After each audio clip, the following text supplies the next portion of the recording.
There are particular foods that you can eat that help your body fight and starve cancer. Now I know that sounds weird to claim that a food starves cancer, but you'll understand why. These foods were recently detailed in a video by Dr. William Li, a physician, a globally recognized author and speaker, and has published over 100 academic works. What I'd like to do, in true centrifuge fashion, is go through these foods, tomatoes and blueberries, and stack up Dr. Li's claims against the scientific evidence to either corroborate his points or refute them. Here are the claims. The molecule lycopene in tomatoes inhibits cancer and starves cancer. Blueberries can activate our immune system due to their anthocyanin content. Anthocyanins are weirdly anti-inflammatory, though blueberries are weirdly pro-inflammatory. The anthocyanin one should not be interpreted without context. So, that said, timestamps are available for you to skip. Let's spin it. Tomatoes have lycopene. So many of the same foods that we know are good, healthy, plant-based sources of nutrition, we're now rediscovering that many of the bioactives in them are also powerful cancer blood vessel cutting off systems that cut off that starve a tumor. The claim here is that the molecule lycopene found in tomatoes starves cancer. Now, for context, starving a tumor by eating a food might seem a bit counterintuitive since the act of eating is, by its nature, non-starving. Well, Dr. Li is talking about blocking angiogenesis, or the starvation of blood supply to the tumor, and he describes it like this. A tumor that doesn't actually have any blood vessels cannot grow any bigger than the head of a ballpoint pen, the little ballpoint thing. That's it. And it can't get any bigger. It doesn't have enough oxygen, no nutrients. So it's stuck. But the moment blood vessels can touch that little tiny microscopic tumor and start to feed it, a cancer that is the size of the tip of a ballpoint pen will grow 16,000 times in 2 weeks. So this is an explosive trigger when angiogenesis is hijacked and our body isn't able to control it. So that's called tumor angiogenesis. And that's how I got started in this field, because we were at the beginning trying to set out to figure out how do you develop biotech drugs that can starve a cancer by cutting off its blood supply. Well, we've done that. And it's actually one of the mainstays of cancer treatment today. But the more exciting thing, we found that when you use the same testing methods that were used to develop these drugs to test foods, there's more than 100 foods that can actually starve cancers as well. That's how we get into tomatoes and lycopene. And he's not wrong. There's quite some evidence indicating the lycopene's direct tumor-starving effect through this reduced blood vessel formation in the tumor. For example, in this mechanistic study, the researchers applied 2 different doses of lycopene to animals with cancer and measured the amount of a key angiogenesis-promoting protein called VEGF. Typically, the higher VEGF, the more angiogenesis. Said differently, the more VEGF, the more blood vessels are produced, which could then feed a tumor and allow it to grow. When we look at VEGF levels, however, the higher the lines, the more VEGF. Notice how only one line shoots up over the months. That's the animals with cancer not exposed to lycopene. The other animals given lycopene, specifically that's the LP1 and LP20 conditions there, maintained VEGF levels close to animals without cancer. This, of course, isn't isolated. There are associative studies with repeated measures of lycopene consumption and accounting for many influencing factors that also show encouraging relationship. Here, we're looking at the angiogenic score in tumors across a sample of 1,100 men diagnosed with prostate cancer. The higher the angiogenic score, the better. As counterintuitive as that is, I confirmed it in the text. The higher the quintile heading to the right, the greater consumption of lycopene. Now, if you're not seeing much difference, then you're not going blind. There isn't a huge difference, but it is statistically identified and there's a small difference nonetheless. The higher one's lycopene consumption, it tracks with tumors being less able to grow blood vessels and grow as a whole. To be clear, this is confirmed in other data from the study as well. I'm just focusing on this for obvious reasons. Because of the specificity of the exposure, lycopene, it's always possible that the outcome, prostate cancer, may be influenced by other molecules or other factors. For example, the researchers didn't adjust for fruit intake because they'd likely inadvertently adjust out the main sources of lycopene. So it's always possible that those sources or similar sources also contain other molecules that may be the true relationship here. Anyway, my point here being that while this is imperfect study because of what it's studying, it does a good job overall, and we still see a relationship between greater lycopene consumption and reduced angiogenic potential in tumors. This plus other studies like the mechanistic one that we went over directly implicate lycopene as being beneficial against cancer growth through starvation of cancer of blood vessels. Probably plenty of nuances there that we're missing out, but let's stick to the big points. Also, studies on tomato paste beyond lycopene alone also indicate similar benefits in prostate cancer.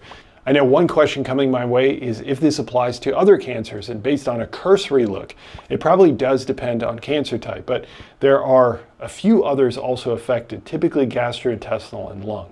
Again, these topics need entire focused analyses to get into the specifics, something for the future. For now, let's just satisfy ourselves by confirming that Dr. Lee has mentioned so far.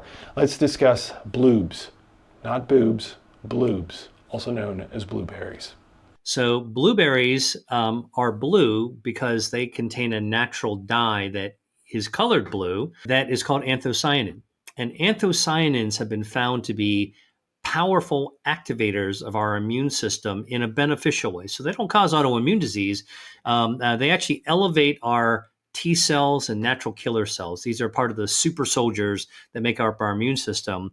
You know, they just kind of like give more weapons to our immune system to defend against invading armies. And just by eating like a cup and a half of blueberries a day, you can elevate your T cells by like 88%. Okay. And athletes that actually eat blueberries regularly, they just walk around with a higher level of immunity to begin with. It's kind of a performance maintainer, not an enhancer. It's a maintainer because your immune system is also firing at peak. The claim here is that blueberries activate your immune system due to their anthocyanin content. I was pleasantly surprised because Dr. Lee really knocks this one out of the ballpark in multiple ways. One, although I don't hold these details against people because our memory can sometimes forget details, he absolutely nails every aspect of this research. In this study, participants given exactly 1.5 cups of blueberries, around 250 grams, maintained the number of natural killer cells, cancer-killing cells, after very long duration exercise, over 2 hours. He is careful to state the word maintain, and he's surprisingly spot on here too. Notice how the blueberry group, the gray bars, had notably greater amounts of natural killer cells that maintained before and after exercise. There was even slightly higher numbers of these cells hours after the exercise during recovery, which could prompt better protection from illness, as we can sometimes experience brief worsening in immune profile after intense exercise. This is confirmed in later studies, though in this study, natural killer cell number were greater, not just maintained. Now, I'll have more to say on this blueberry front, but because there's an important piece of context I think that Dr. Lee fails to mention, though he's spot on about what the research indicates. For now, let's go forward saying that blueberries maintain and increase the number of natural killer cells, these cancer-fighting cells. Now, an odd paradox related to blueberries, anthocyanins, and inflammation.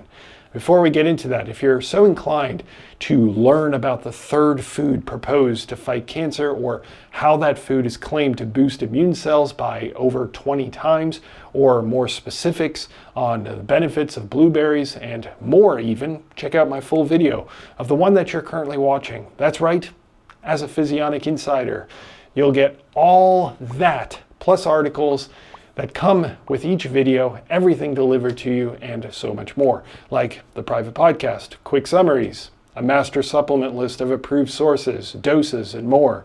Anyway, join the Physionic Insiders. Just click the link below. Now, what's also interesting is that the same anthocyanin lowers inflammation. So this is a classic dilemma that is out there in the wellness world. Like, yeah, we want to get rid of inflammation, so we want to make sure our immune system isn't overactive. Well, look, inflammation is a subset of immunity. We want good, strong immunity to protect us from invaders, and we want to also lower inflammation at the same time. The claim here is that anthocyanins reduce inflammation, yet inflammation is a positive in our body. It's actually something I've spoken about a few times in the distant past. It's true that inflammation is a necessity and critical part of our health, and trying to reduce it all the time is not a good strategy to health.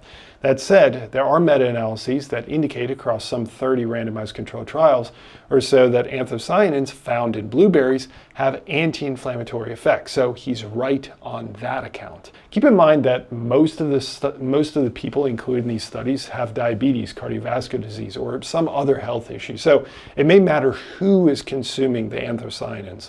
In the end, this all leads me to an added question I don't think that Dr. Lee addressed well enough. For example, we saw that bloobs raise natural killer cell amount, but that doesn't tell us the directionality of the effect.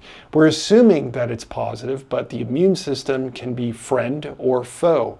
In that same vein, we're discussing reductions in inflammation by anthocyanins, yet blueberries raising immunity. Again, is that a good thing? The only way to tell is by looking at long-term outcomes like cancer outcomes, the main focus here. Fortunately, there's an excellent study that looks at breast cancer that had better adjustments than the Lycopene study that we discussed earlier, but is also associative. This study further confirms that blueberries are helpful against cancer. In fact, in people diagnosed with later stages of breast cancer, there's a reduced risk of mortality from blueberries. As usual, I'd love to do deeper dives on a lot of areas since we're only touching on them, but I think that we can at least conservatively claim that there's evidence that blueberries positively impact our immune system. Sure, there's a reduction in inflammation from anthocyanin consumption found in blueberries, but the outcomes for cancer are also improved with blueberry consumption as a whole. Now, where does that leave us with Dr. Lee? Well, overall, a pretty good job, right? I'm not saying this as if I have more experience. I'm just stating that based on the evidence, which is clearly in favor of most of his points, just missing a bit of context that I'd sprinkle in. Here's the short of it. Tomato molecules like lycopene are likely anti-cancerous and may trouble tumors from getting the vasculature they need to grow. Blueberries and anthocyanins do seem to have a mild increase in the number of cancer-fighting cells. In addition, blueberries, regardless of their anti-inflammatory effects, tend to be cancer-fighting. I'm pretty fascinated by this blueberry angle, and it's something I definitely want to look more in depth into because I always feel like I'm glossing over so much research when I do these, but it's got to be quick and dirty, you know? Anyway, more centrifuge episodes can be found right here. Otherwise, how about some more proven cancer-fighting info? Click here. Thanks for tuning in. I'll catch you in the next one. See ya.